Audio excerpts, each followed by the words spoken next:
feel, and know silence is the sacred space of the soul.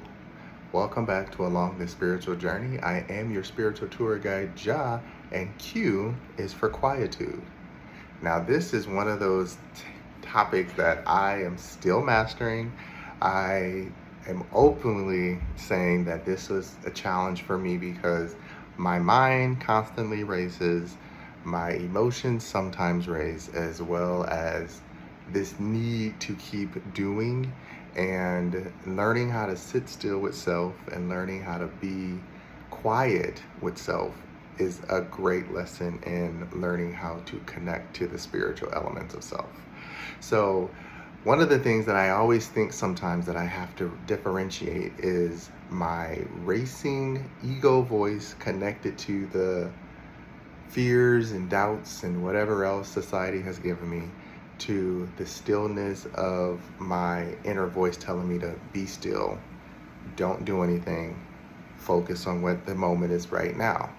And yesterday I talked about being present, the powers of presence. And in order to be present, you have to learn how to be quiet. You literally have to learn how to just sit still momentarily. You don't have to always be doing. And I know this, it's really hard as a creator to not always be doing, but I have learned how to master the quietness part. Maybe not the stillness part, but I am learning how to be more quiet in my listening to self. So one of the things that I do is primarily ask myself, is this my voice? Or is this the voice of anxiety or the voice of whatever the voice might be connected to? And I give myself a moment to be still and listen. Even like right now, my body or my mind wants to rush through the topic, but my body's like, take a breath. And I'm like, oh yeah, I have to breathe. And sometimes it's hard for me to remember that because I have so much to say that I want to say that it's like, breathe, slow down, sit in the moment, let it be, things will come to you naturally.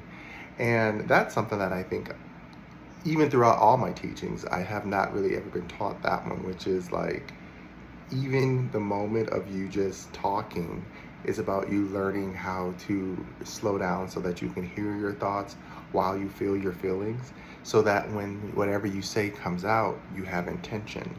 That's what being intentional means.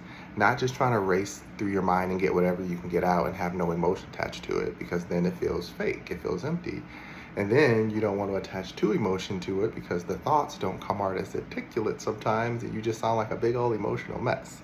So when you actually learn how to marry the two and just be quiet in self, slow down your emotions, slow down your thoughts. Again, this is the mastery of autonomy, when you learn how to self-govern yourself and really pay attention to how you're receiving information, then it's easier to process it, right? If you are, let's say, an audio person and you have to learn through hearing, then digest it, listen to what's being said, marinate on it, don't act on it, just listen and see what comes to you. What do you hear later? If you're a visual learner and you have to see it, watch it, see how it works, think about all the ways that it was able to be done. Doesn't mean that it's going to be the full answer, but it's giving you an outline of what the answer could be. And so with this understanding of how we learn is another way of how we begin to learn how to be taught. Because in order to be taught, you have to understand the element of quietude, right? When you're in a classroom, you have to be quiet so the teacher can give instructions. You can't be talking the whole time because you'll probably interrupt or you probably won't receive the message. And that's not what this life is about. Life is about learning. It's about applying what we learn, but it's also about learning the things that we don't know. Because when we don't know, that's when we get blockages, right? When we sit and say, why isn't this happening for me? Why are things not going my way? It's because we are probably collected so many different elements of, I'm gonna say, emotional garbage and mind garbage that you gotta sift through it. And when you're trying to relay information or knowledge or spiritual knowledge or even emotional knowledge, you got to sift through a bunch of junk. It's hard, right? I think that's where a lot of people sometimes get anxiety from, because they're good at collecting the information, but then they just drop it in a pile and they don't organize it So when they need to go back and like reference it, now they got to dig through this overwhelming pile of stuff that they collected, but they never actually categorized or put anywhere, right? So when we talk about meditation, this is what I feel meditation is used for. Yes, it's about sitting still and letting your body breathe and trying to forget your thoughts, not so much stopping your thoughts because thoughts will still happen. But when I say forgetting thoughts, it's allowing yourself to not be attached to that thought so that you're not ruminating. So if you're forgetting it, you're just letting it come in and go. You might remember later. That's not the point of what I'm saying. But in that moment of processing, it's like letting water flow. You're not trying to grab every little molecule of water, you're just letting it flow. And if there's a reservoir that you have it being stored in, then you can go sift through it later, right? But for the most part, when it comes to energy work, it's the same thing of you want to sit still, let it flow, let it go wherever it needs to go. Don't sit and try to hold on to it. Be still in that moment and see what answers come to you. This is where I get a ton of my epiphanies, because when I do try to make myself focus too much, it's kind of like writer's block or any artist block. You get stuck, right? You get locked into a place of like, oh, I'm trying too hard, nothing's coming to me. And it's like, yes, because you're like focused on a wall and you were supposed to like go that way a long time ago, but you're trying to figure out how to get through this wall versus just taking a different route. No one says that you can't do that, but sometimes we force ourselves into these situations where we get lost in translation and we're not actually paying attention to like what needs to be heard. There's a lot of things that could be said, but like inner peace doesn't come through trying to retain everything either. It comes through learning how to cut through the noise and how to be still in a moment that is trying to give you some type of sense of clarity. Now, one of the things that I've definitely have learned is when my body is screaming at me, listen, right? Because the body doesn't really have a voice, but it has indicators, it has stressors, it has triggers, it has things that it's trying to do to talk to us. So instead of saying, oh, I don't think that's what's wrong with me, or oh, I don't need to work on that, or oh, using all these words to like bypass what's really happening, versus just saying, well, I might not think I need therapy, right? But my body's shutting down, I'm not focused, I don't feel like doing anything, I don't feel motivated. In that stillness, our body is telling us something else. So it doesn't matter what you feel or think in your head. If your body is being like, I don't want to participate in this game you're playing. I don't care to be a part of this challenge of you thinking you can do it all on your own. I want to be able to get this out and get past this or deal with this or move on or elevate, whatever it might be. And sometimes that does mean that everything we think we know, we have to discard. I'm not saying everything you do know you can't utilize again, but it starts with a clean slate. You know what I mean? Like giving yourself a clean slate. Whatever you think you know, even if you know the answer, erase it. If you know the answer, then it doesn't matter what the problem is on the board, right? So erase the whole board, start fresh, start your new equations, start making your new formulas, see what byproducts you get from that, and then you'll get your answer. That's how it goes. Because sometimes, a lot of the times, what happens is we do the work, right? And we're so happy that we did the work, but we don't want to redo the work. So we stay in a place that keeps us stagnant, and we're so focused on doing the right answer for this moment, for this right thing, right? And we become stagnant. And that's what I tell people. Anytime you do spiritual work, healing work, emotional work, it doesn't matter how far you made it in the game. That checkpoint, remember, you're still going to have to start over from the beginning sometimes, right? You can get so far in a game, do all the checkpoints, and then realize I am 5 checkpoints ahead of the wrong path, right? Like I did everything, or you just went deeper and deeper and deeper into a path that wasn't meant for you. This looks like friendships that shouldn't go too long, relationships that shouldn't go too long, jobs that shouldn't go too long, right? I put in all these years and I just don't want to give up. Okay, so you're going to keep suffering in order to prove to yourself that you deserve to have something you don't want, right? This is what quietude is for me. That's why I've been learning to get into my space of what we call tranquility, right? When we're really trying to make a peaceful environment. It's not just about, again, the decorations and the music. Those are things that help. Those are tools. But it's also about being comfortable in self, right? Like if you're cohabitating with someone and neither one of you know how to communicate and you're not comfortable in each other's presence and you feel unrest, that's not peaceful. That's not quietude, because you always got some type of emotion stirring on the inside. And now you feel stressed, and now you don't know what to do, and then you start getting angry and all these other things. These are byproducts, right? But if you recognize that a situation is not working out in your favor, and even if you put in the work, even if you did all this stuff, let's say for instance, you met somebody, thought it was working out, you moved with them to a whole other state, right? You thinking everything is fine, turns out they don't really want to live with nobody.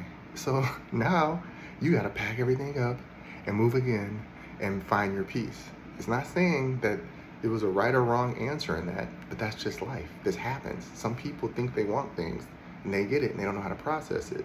So even though you did all that work to get there, sometimes you got to restart that formula over and sit in that moment and say, man, this is what I thought I wanted, and I thought that this was the right move.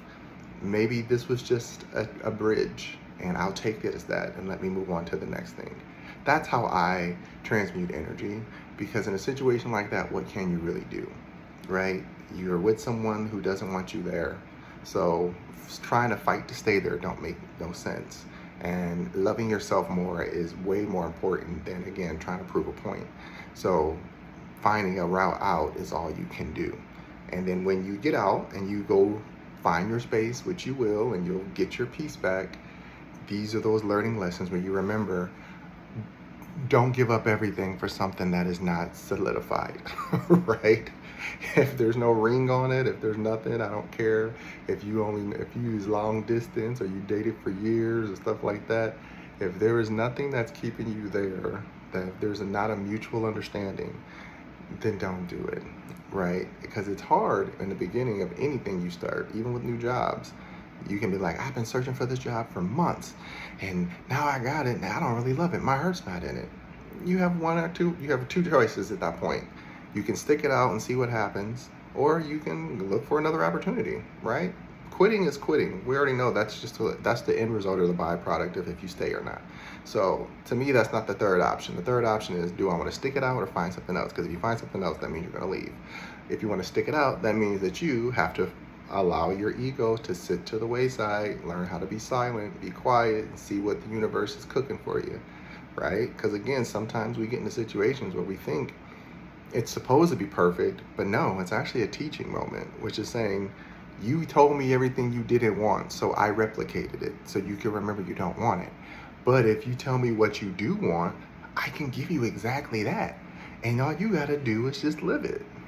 That's the part of manifestation that I had to learn the hard way, but I think a lot of people learn the hard way. Because when we say, oh, I've been manifesting and nothing's been coming, because the body knows the real language of your body. The universe knows the real language of your emotions. So no matter what the words you logically say out loud or the sounds that you say, you're saying, if there's no real meaning behind it or no real depth, or the real meaning behind it is doubt, then the universe knows that, because it knows silence, right? That's where it operates from. When a plant is growing, you don't hear it growing. It's working in silence, right? When a baby's being born, it's not being born loud, it's born quiet inside the body. It's once it's inception and it grows, it's born. Once it becomes out into the world, then yes, that's birthing. And everyone has their different opinions about life and how it happens. But in my opinion, you know, once it's at a level of it's alive and moving around, it was growing in quietude. And then it came out into the loud world, right? If it was born outside the body, then I would say it was born in loudness. But anyways, I digress. The point is we're all in a womb, and we all need to learn how to cherish that womb.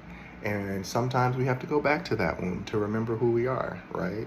This is where you get a lot of energies where they're hooked on that mama daddy energy, and they just remember those times of life was so easy when I was a child and everything was just so perfect. I'm not saying this for everybody, but those of you who say life was perfect, yes, you were in the womb of your parents' creation.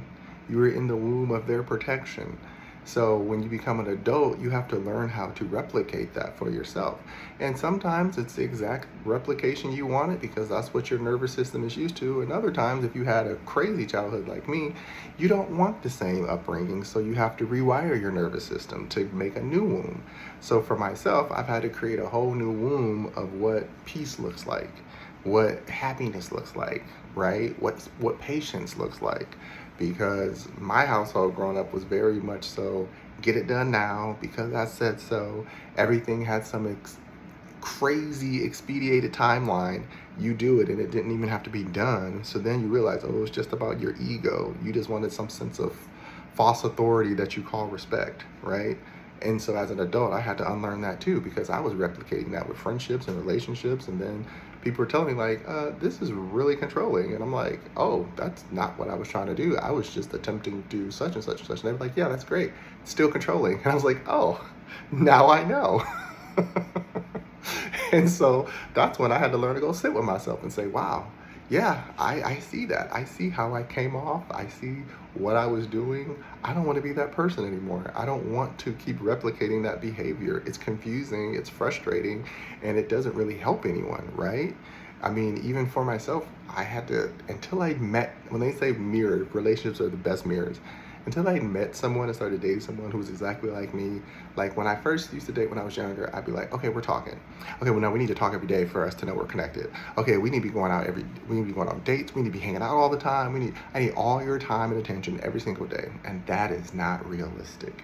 Until I met someone who demanded the same thing from me, I was like, I can't keep up with this. This is too much. Yes, sure. Once we are living together and loving each other and married, we'll see each other every day. And by that time, we're friends and we know each other. But in the beginning, take your time. There's no rush. If that person's meant to be in your life, they'll be in your life. Do not try to make it happen faster than it needs to because it's giving off very much survival, thirsty, I'm not worthy energy, right? And I used to do that to myself a lot. And the lesson has been learned. Never again, never again, never again. So now I date with intention. I make sure that I'm asking questions, that I'm being truthful and honest up front. I have learned how to stop trying to use my trauma as a way to connect with people. Like, this is how I grew up and this is what I went through. At first I used to feel like, no, you should share that, but honestly, don't. It just becomes a weapon. I didn't think it would either, but now if you say what you went through or they say what they went through and then they start doing behaviors that replicate it and you try to reference it to anybody, it's going to sound like an attack. So I've learned to sit still and be quiet in topics like that as well. Because again, if you want real peace in your life, you have to learn how to be peace. If you want things to be perfectly in silence, and I'm not saying silence like can't nobody talk, but if you want there to be less chaos around you, then yeah, sometimes you're gonna have to learn how to shut the hell up. Like, it's just how it goes. Like, don't bring no smoke, won't be no smoke, right? So this is again about that calm awareness that funnily enough, most people tell me like, you have a really calm demeanor, you seem real chill. On the inside, I do not feel that way. I be feeling like I'm all over the place. But that's because I be living so far into the future that I'm not here on earth sometimes. And that's where I had to come back to, again, the present moment. And remember that the present moment is a gift. And learning this moment is more important than being out there in the future moments. Because yes, I can see anything in the future and it can happen and I can be proven right. But who wants to sit around and wait for anxieties to happen? Who wants to sit around and wait for themselves to be proven wrong, right? Instead of that, use that information to go say, well, you know what? This could happen. I see that happening. Let me take another route and another option and make more availability to my soul path so that then if I feel stuck, I have options versus putting in years and years and years on one path. And now you got to turn all the way back and go all these miles back down this one path that you were convinced was it. Because you didn't listen to your soul say, no, stop, wait, go this way. No, it's this way, I'm gonna keep going. It's this way, I'm gonna keep going. And your soul's like, okay, go for it. Universe is like, throwing blocks at you and obstacles, and you're like, yeah, I'm a soldier, I'm a win, I'm gonna get past it. And then it's like, no, that wasn't for you to overcome, that was for you to stop. So when you learn how to listen to the self, the body, the mind, the emotion, that's the sovereign body, that's the sovereignty part, right? When spiritually you can be doing something, you're thinking, okay, I'm going on the right path, and then you hit a wall. It's like, no, it's not worth it. This is too much resistance. Like, try. I always say try 3 times. 1 try, 2 try, 3. And if by the 3rd time it's a bunch of resistance, stop. You can even stop the first time. That's why I always say, what's resilience? What is resistance? Resilience is, I try once, I try twice, I try 3 times, I get through. Now, to me, by the 3rd time, that's my warning that it was resistance, not resilience. If I try once, it doesn't work, but I hit it on the 2nd time, that's resilience, and it's okay to go check it out and see what happens. I don't think there's anything wrong with that. But I don't know why. If I keep trying something more than 3 times, more than 3 is not for me. Less than 2 is right for you.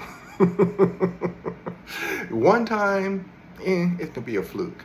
And so when they talk about like devil energy and stuff like that, it's like, yeah, you really do want to pay attention of, like, when they say you walk out the door and one thing happens, okay, one thing happens, but then another thing happens, and you're like, man, okay, why does everything seem like it's going wrong? And by the time you get to the car, 3 things then happen wrong. Just don't do it. Don't go. Just don't go.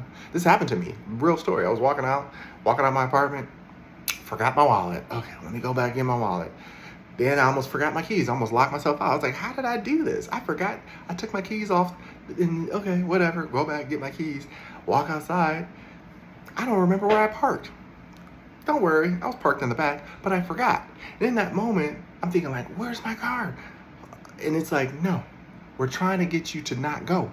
So stop. And I was like, okay, you know what? This is too much resistance. I'm not going. Long story short, turned out to be a tornado warning that night. I just missed a huge storm and I could have been out in that. So these are those moments of like, when I'm like, listen in silence, really trust it.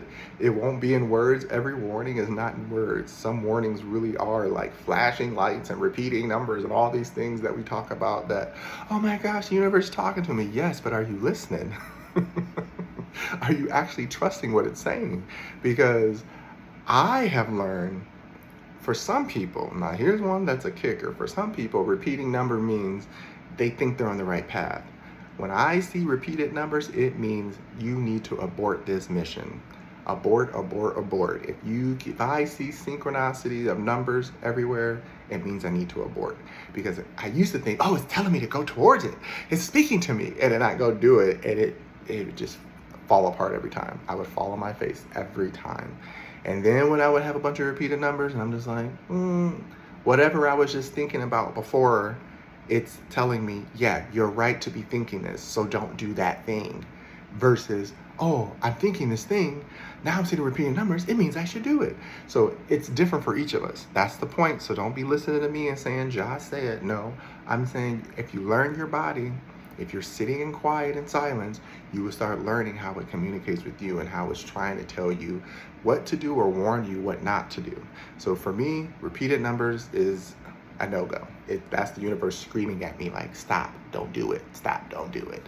And I've had these these things happen to me many a times before, and I finally started to learn how to listen. So that's why even when I do messages now, it's like, I'll be just working, sitting still. That's why sometimes I'm like, talking in some of my videos, I'm like, oh, my work computer's right here. Because I'll be sitting working and something, and even though I'm working, that's, busy work, my mind is doing other stuff. And then in silence, boom, you should talk about this. Or boom, here's a topic. And I'm like, okay, you know what? Yeah, I like that. So I stop what I'm doing and I start talking. Like, that's how I connect with spirit. That's how I listen to spirit. Because a lot of times like they say, you hear a topic or something, they say, write it down if you can't get to it right then. But if you can get to it right then, it's best to get to it right then. And the crazy thing is, this is when I know that I'm connected to the collective conscious, or at least vibrating on the level that I know I'm at. I will write down a message, or talk about a message, and I kid you not, I will get on YouTube, find a reader I like, and they'll start talking. And when I say verbatim, they are saying what's happening in my life verbatim, or they're saying exactly what I just talked about or wrote about. And I'm like, okay, yeah, the people, when we talk about chosen ones and all this stuff, everyone has their level. The level of chosen one that I'm at, the people I listen to, we are tapped in, tuned in. It's crazy how much they get right. That's why I stopped trying to force tarot and stuff on other people, because I'm like, most people think it's like a horoscope where it's going to read your future, like a crystal ball. Sort of, but if more than anything, it's about energy reading, and it's saying we as a collective group of species have a collective group of emotions that we all tap into at different levels and different densities, and depending on where state of your life you're in, and depending on what part of your journey you're on, you're going to feel it differently, hear it differently, and receive it differently. So if you are really dense and at that level of one-dimensional thinking and basic, everything else, then regular life will scare you, worry you, make you nervous. If you're a little more higher and you're a little more into your emotions and you're aware, you probably won't be as afraid of the world, but you'll still have some emotional things that are going on because you're learning how to process. When you get to the spiritual side of it, it's not scary, because the spirit reminds us that it's like, listen, I love you. You're a beautiful vessel, but you're going to die. Your physical body is going to die one day. So you can't avoid anything.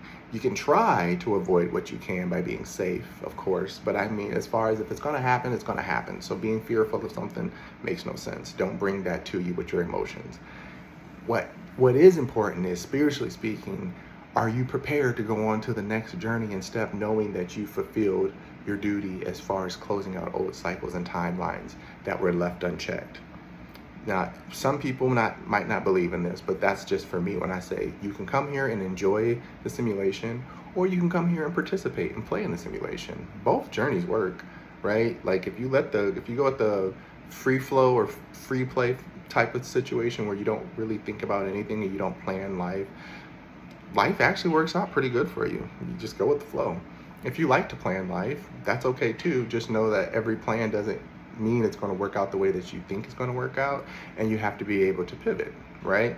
When you start getting focused on how it has to look and happen, that's when you start getting stuck. And then the mind goes from being quiet and silence to chaos and overly giving you too much information, and you start feeling anxious about stuff. Right? So that's why I say it's important to really learn how to listen to the body. It's not an easy practice, but it's not a hard practice either.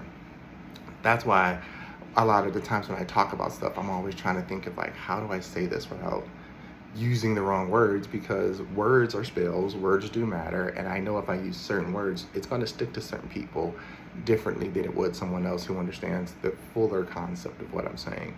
So yes, I do practice wording because I don't want to put the wrong intent on something.